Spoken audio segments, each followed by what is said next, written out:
And if I look at the ground level, what's really happening is there are a lot of transactions. The market is definitely moving. A lot of people have, memories from 2021 when you may have thought when you started the project, my house will sell for 850, but it ended up selling for $1 million. Well, that $1 million was basically a bubble, right? It should not have been $1 million. Well, it did sell, you made great money out of it. But if you then going to judge every project thereafter on that basis, you're going to struggle. A slight adjustment in prices have now helped a lot of buyers get in. You had a situation where you had massive demand on builders and laborers, and they could charge anything they want. And now that's gone. People are looking for work. And we know in New Zealand, these sort of things don't last for too long. You probably have a 12-month window that if you start a project now, you get it ready by next summer.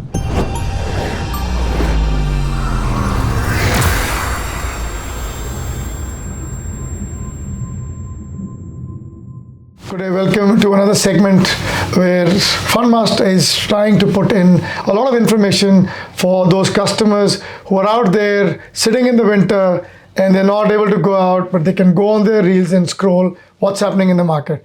Well, we only talk about property market, and today we've got Parash Sarma from ASAP Finance, their client services director, who's been there in the midst for 15 years. A great run, Parash. Congratulations for that. Thank you. And for our listeners, our viewers who have been viewing us and giving us a lot of likes, we have been out there in the middle talking to real estate agents, could be Ray White, could be Barefoot, could be Harcourts, and also talking to a lot of other developers, people, that's what's happening. So Parash, that's my first question.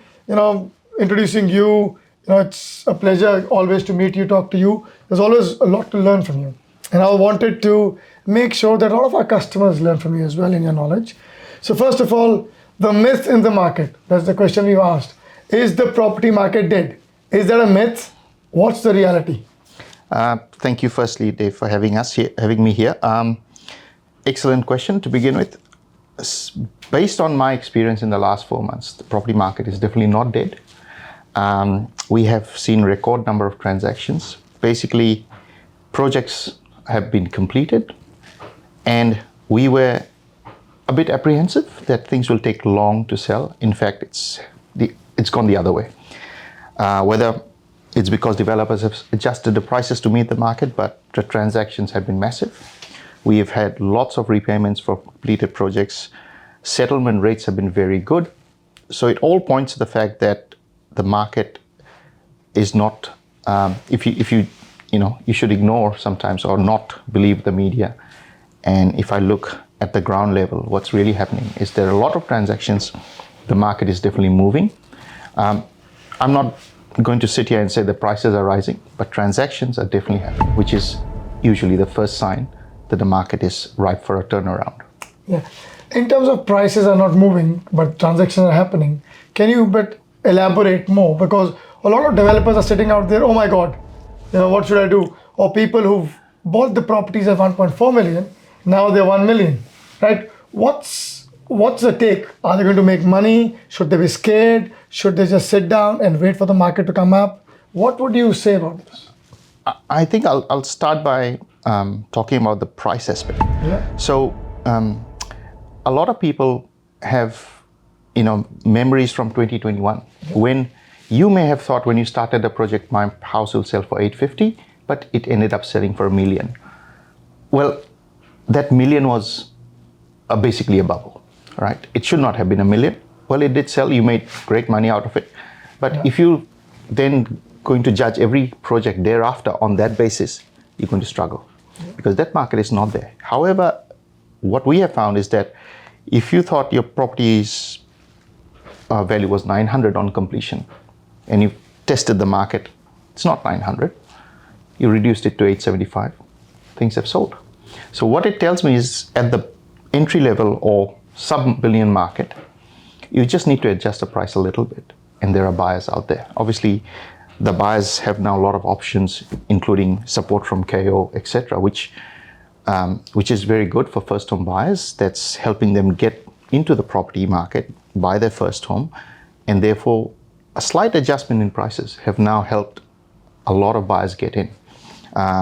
So in terms of price, yes, it's not nowhere near 2021 level, and I don't think it'll be there for a long time. But we have to ignore that fact, because that was just a short period where a big spike on the back of cheap money available at ridiculously low interest rates. But if we look at long-term historical trends, then we know where interest rates lie. It's usually between 4 and 5% historically over a longer period. Now it's slightly higher than that, and it may come back to those levels in the next 18, 24 months. But so if you look at hard data, so what have we got? We've got record immigration, 65%, 65,000 plus. We've got consents falling, anywhere between 10 to 20% depending on the regions. In Auckland, we are down 7% year on year in terms of building consents. We also know that not all buildings actually get built out, right? There's always a lag between building consents issued and actual homes being delivered. So the fact is, you've got rising population through immigration, you've got declining consents, you got a situation where people are not building sitting on their hands. Therefore, the current stock is slowly being taken up. In 12, 18, 24 months, if this trend continues, you will again find a situation where people are looking for new homes, but there is limited supply of new homes, which will probably lead to spike in prices. So my message to anyone who's thinking of developing is that, well, you can't develop in 1 month.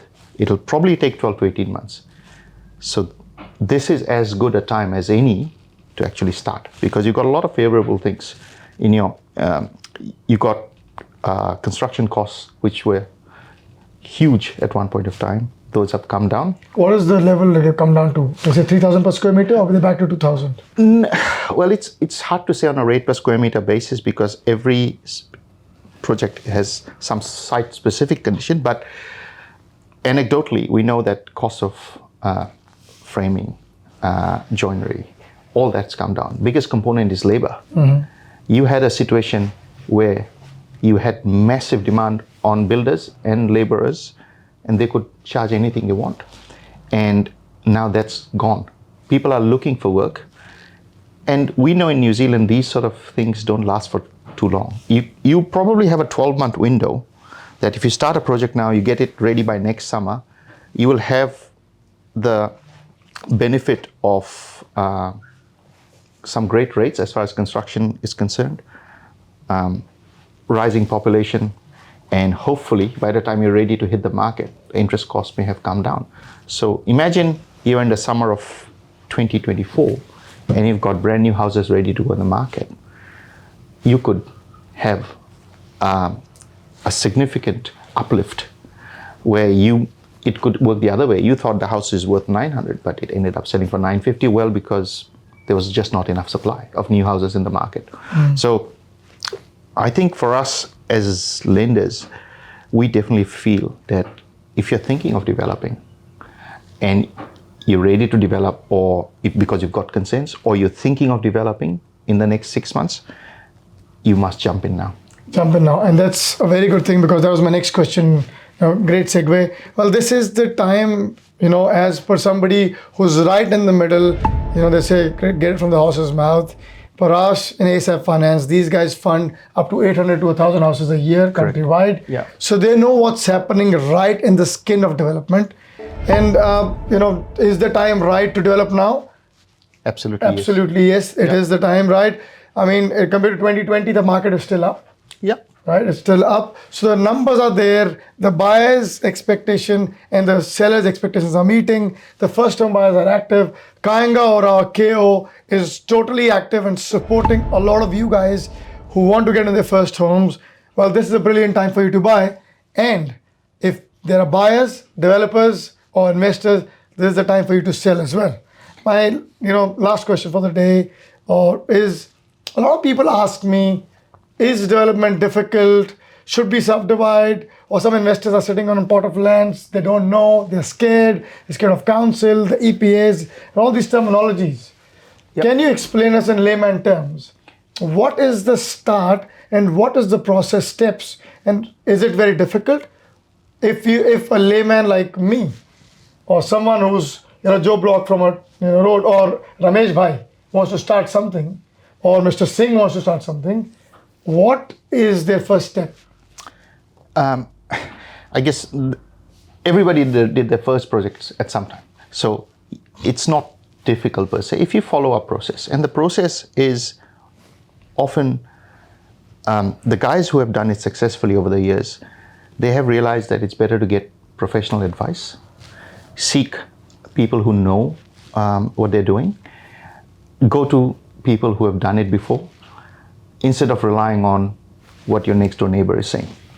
I mean, the idea is the next door neighbor will always say it's difficult because he hasn't done it. Doesn't mean it's difficult. Okay. So at ASAP, we've been doing this for 20 years, and our approach has always been that, yes, we'll find you a lending solution, but before that, come and talk to us. Give us your current situation, and whether you're a newbie, semi-experienced, or someone who's done 2 projects, or someone who's done 20, let's sit across the table and find out what your situation is. Depending on the situation, we can either say, look, you're a first timer. Here's a list of 5 people that we recommend you go talk to.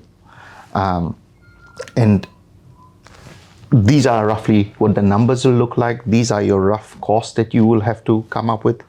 And this is how the funding will work. So we'll give them a template, if you like, whereby they know exactly, okay, this is the process. I start by talking to my architects, planners, surveyors, etc.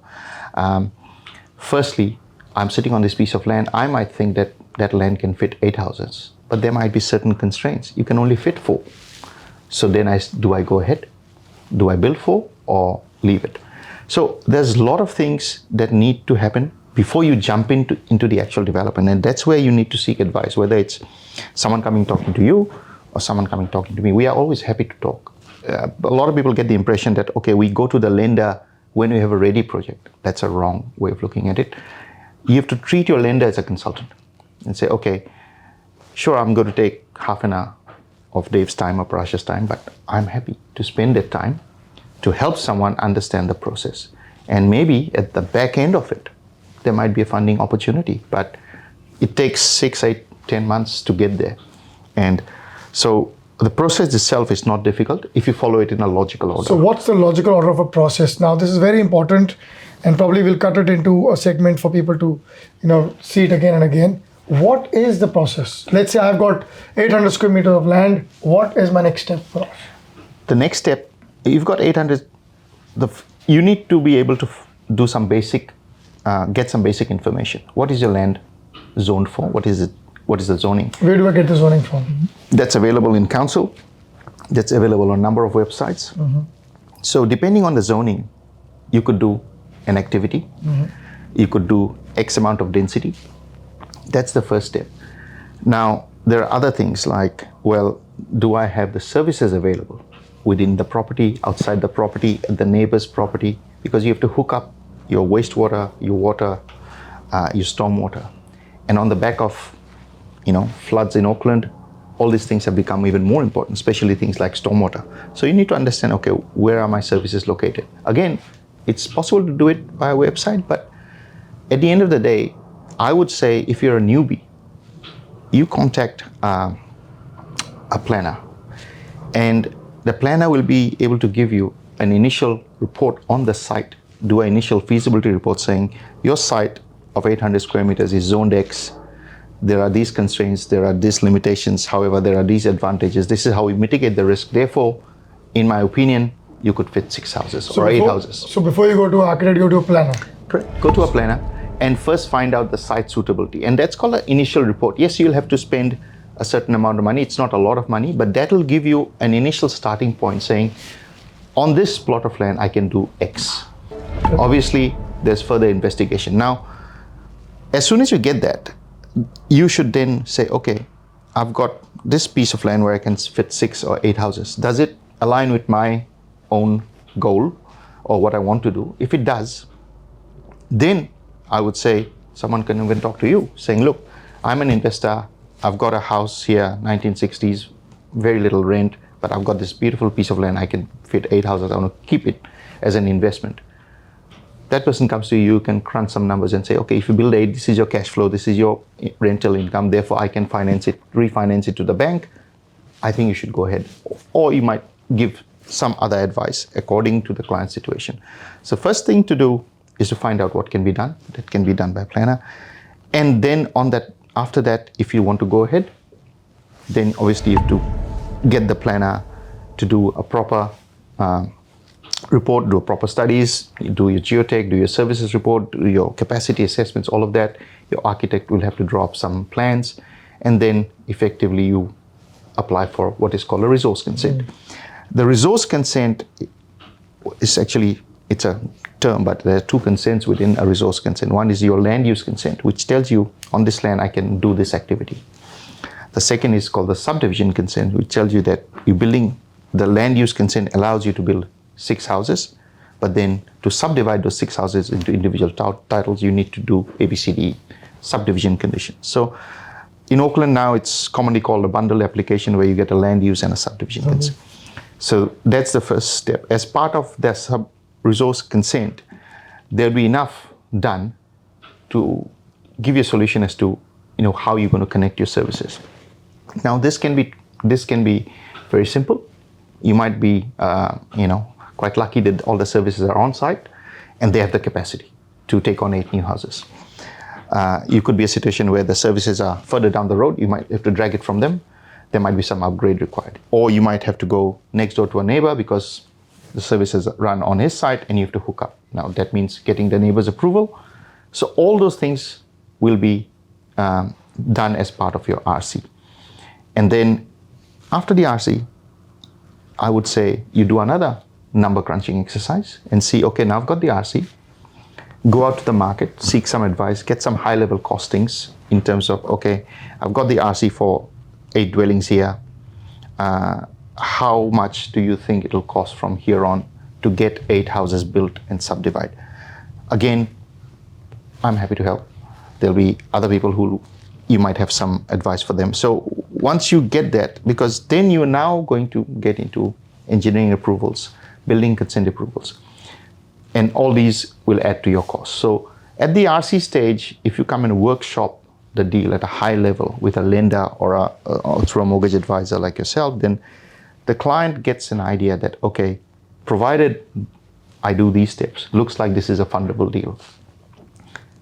And if it turns out that, okay, look, it's not fundable at this stage for whatever reason, a resource consent is good for 5 years. You've got 5 years to unlock it if your current circumstances don't What's allow. the normal cost of resource consent? Let's say 6 houses to build or land use. What is the normal? 50,000, 20,000? I mean, depending on how complicated the consent is, yes, it's probably, about 8 to 10 grand per house. Per house. At a rough level. But some cases it's more complicated, therefore cost more reports. Some cases it may be very simple. So the cost of doing a 3-lot subdivision is obviously, RC is far lower because it's very straightforward. So again, I would recommend anyone who's starting out on the development journey to seek advice, meet good consultants, talk to advisors like Fundmaster, or and if that means that I have to spend 15 minutes with you with a client, I'm more than happy to do that. Okay. And so after resource consent is done, so EPA is the engineering approvals. Correct. After resource consent. Correct. So once you get all your EPAs and everything, you apply for a building consent. You can apply for everything together. There's no sequence as such. The reason some people like to split the sequencing is that once you get the RC basically is confirmation of what can be achieved on the site. Because if you apply for an RC for 8 and council knocks you back for some reason and says, no, not 8. 6. Only 6. So it doesn't make sense for you to then apply for RC, BCEP on 8 when the consent itself or the activity hasn't been consented. So most people say, okay, let's get the RC. Then we know this is definitely consented. Yeah. Then we can apply for EPA, BC together. And you also get the time to talk to builders and stuff and say, this Correct. is the RC. If I have to build, what material will you use? The building consent is where you identify or define the building material and all that. Building consent is very detailed. All the drawings are very detailed. At the RC stage, it's just minimum drawings, which basically shows this is how the house will look like. Yeah. The house will be sitting on this portion of the land. Roughly, this is the interior layout. This is where the kitchen goes. This is how many bedrooms. So it's at a high level. Once you get into EPA stage, then the engineering drawings in services become detailed. At the BC stage, all the building technical stuff comes into the mixture, including, as you said, identifying what materials, etc., what cladding, what joinery, what roof, all of that have to be specified. And then once you get the BC, then a builder will be able to give you a very firm quote only once BC is approved, because then they exactly know what is required to build the house. At an RC stage, most builders will be happy to give you a high-level indication anyway, saying, look, I think this is roughly where we will sit. Okay. So once you've got the RC, it's a good point to actually do a quick number crunching exercise, saying, okay, I've got my RC. From now on till completion, this is roughly what I'll need to in terms of actual cash to get 6 houses, 6 titles, 6 CCC. And then whatever that budget is, how much of that budget can I contribute? How much will I need to borrow? There could be people who've got no mortgage on the land, and it's very easy because the land comes in free, so that's a lot of equity. Then it's an easy exercise. Some people may have some debt. Again, that may be doable. Some people may have leveraged that property quite highly, but then that person may come to you and you say, no, you've got other securities here. I'll take this debt, restructure everything, make this free. So that's where a mortgage advisor can play a very significant part in terms of restructuring The debt so that the development asset becomes either very lowly geared or no gearing, because the lesser the loan on the development asset at the beginning, the easier it is to actually complete the development. Parash, I think there's been a lot of information and such good information because people don't talk about it. They're scared. There's a lot of talks about second tier or non-bank funders rip people apart. There's too much of costing, and there's too many hurdles. Can you please give us, in what is it too expensive to be in going out of the bank? Are the banks funding it? Or what is it is it too much of a cost? What do you think on it? I think that's again a big myth in the market that non-bank lenders are very expensive.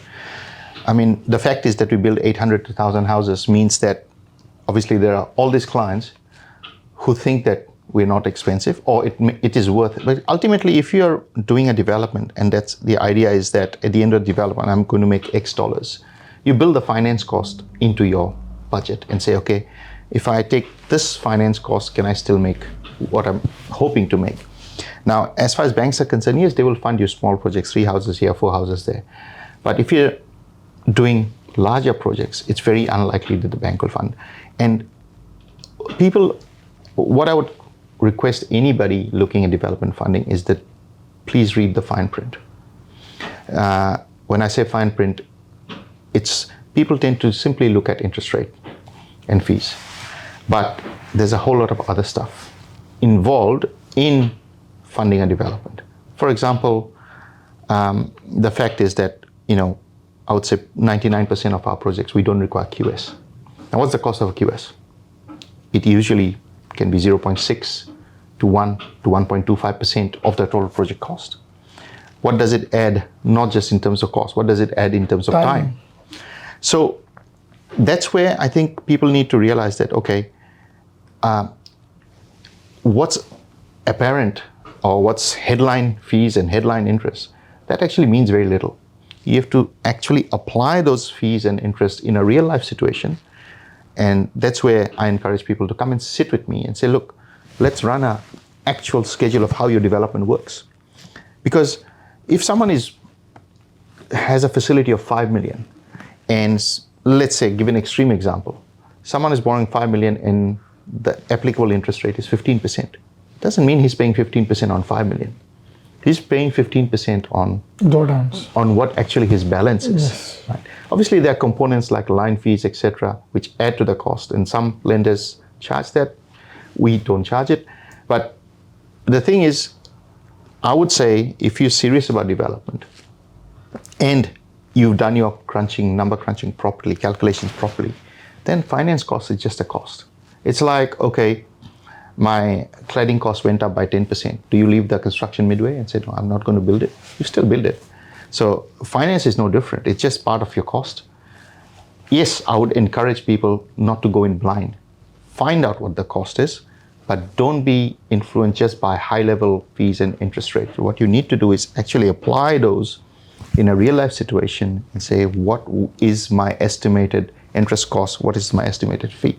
If someone's doing a $3 million project and they've spent, let's say, 200 on fees and interest, and they have made a 20% profit, I don't think there'll be anyone who'll complain. Yeah, obviously. Right? So what needs to happen is you need to do a real exercise with a mortgage advisor or a lender, and then decide whether it makes sense. Don't be influenced by, again, what your neighbor is telling you. Yes, there are other people who will discourage you, saying, no, it's very expensive, they charge all sorts of fees. But, well, the non-bank sector, without the non-bank sector, what would happen to the housing supply? Nothing. I think there'll be no supply and there'll be a lot of demand. So the fact is that we still bring 800 to 1,000 houses across the country to the market.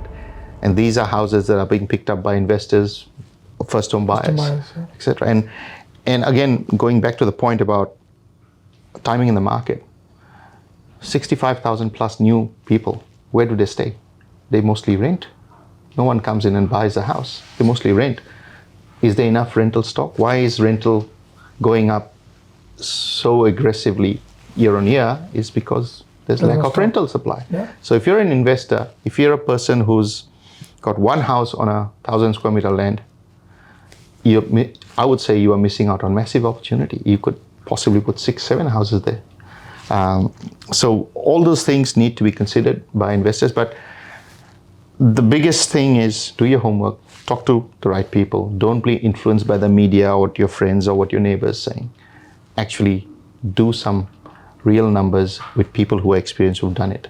And at the end of that exercise, you may still decide not to go ahead, but you'll be at least enlightened, and you'll go ahead or not go ahead depending on what actual numbers show, rather than just it's an informed decision. guess. It's an informed decision. Yeah. Correct. And that's what is more important, that today's segment, which we did with Parash from ASAP Finance, was basically around guiding and giving more knowledge to the people that come to the experts, talk to us, our team at Fundmaster. We got Jazz and me and Harry and other team members and Vedant who will work with you and make sure that we get your project to the right lender and get it sped up so that you can make your money and move stock, get to a new project. Thank you, Parash, for spending time with us and giving us that much knowledge. Hope you all will also get a lot of information from this segment with Parash. Once again, thank you, ASAP and Parash, and thank you everybody for viewing this. Thanks very much, Dave. Appreciate it.